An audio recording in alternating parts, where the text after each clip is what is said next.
ছাত্রছাত্রীদের জন্য সুখবর, শুরু হতে চলেছে বিশেষ ধরনের ক্লাস। করোনার জেরে ইতিমধ্যে বাতিল করতে হয়েছে মাধ্যমিক এবং উচ্চ মাধ্যমিক পরীক্ষা। স্কুল বন্ধ গত বছর থেকেই। কিছু এলাকায় মোবাইলের মাধ্যমে অনলাইনে ক্লাস নেওয়া হলেও বেশিরভাগ এলাকাতেই এই মুহূর্তে পড়াশোনা প্রায় বন্ধ ছাত্রছাত্রীদের। বিশেষত প্রত্যন্ত গ্রামাঞ্চলগুলিতে অনেকেরই স্মার্টফোন নেই। তার জেরে রীতিমতো ক্ষতিগ্রস্ত হচ্ছে পড়াশোনা, এমনকি তীব্র অবসাদের জেরে আত্মহত্যার পথ বেছে নিয়েছে অনেকেই। পরীক্ষা এই মুহূর্তে না নেওয়া হলেও ছাত্রছাত্রীদের পড়াশোনা বজায় রাখতে ফের একবার দূরশিক্ষা পদ্ধতির আশ্রয় নিল রাজ্য সরকার। গত বছরও দূরশিক্ষা পদ্ধতির মাধ্যমে টিভি স্টুডিওতে শিক্ষকদের ডেকে ক্লাসের ব্যবস্থা করেছিল রাজ্য সরকার, যার জেরে উপকৃত হয়েছিল অনেক ছাত্রছাত্রীদের পড়াশোনা বজায় রাখতে টিভির মাধ্যমে ক্লাস আয়োজন করার চিন্তাভাবনা করছে সরকার।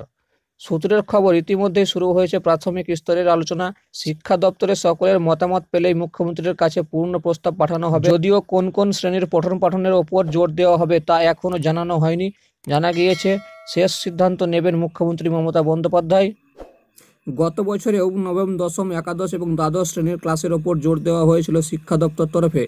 তাই ধারণা অনুযায়ী এবছরেও একইভাবে এই 4টি শ্রেণীর পঠন পাঠনের উপরেই বিশেষ গুরুত্ব দিতে চলেছে তারা।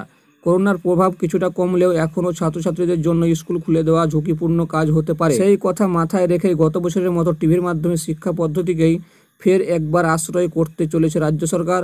যদিও এ বিষয়ে চূড়ান্ত কোনো সিদ্ধান্ত এখনও সামনে আসেনি, তবে রাজ্য সরকার চাইছে গত বছরের মতো এবছরের ছাত্রছাত্রীদের সিলেবাস কিছুটা এগিয়ে রাখতে। সেই অর্থে দশম শ্রেণীর ছাত্রছাত্রীদের জন্য এবার ক্লাস নেওয়া হয়নি, আর তাই পরবর্তী ক্ষেত্রে তাদের যাতে অসুবিধা না হয় সেই কারণেই এই সিদ্ধান্তের দিকে অগ্রসর হচ্ছে রাজ্য। গত বছর প্রায় 4 মাস টিভির মাধ্যমে ক্লাস হয়েছিল ছাত্রছাত্রীদের। স্টুডিওতে এসে তাদের সমস্যার সমাধান করার চেষ্টা করেছিলেন বহু শিক্ষক, আর তাই গত বছরের মতো একইভাবে ফের একবার ছাত্রছাত্রীদের কাছে শিক্ষা ব্যবস্থাকে পৌঁছে দেওয়ার চেষ্টা করতে চাইছে শিক্ষা দপ্তর।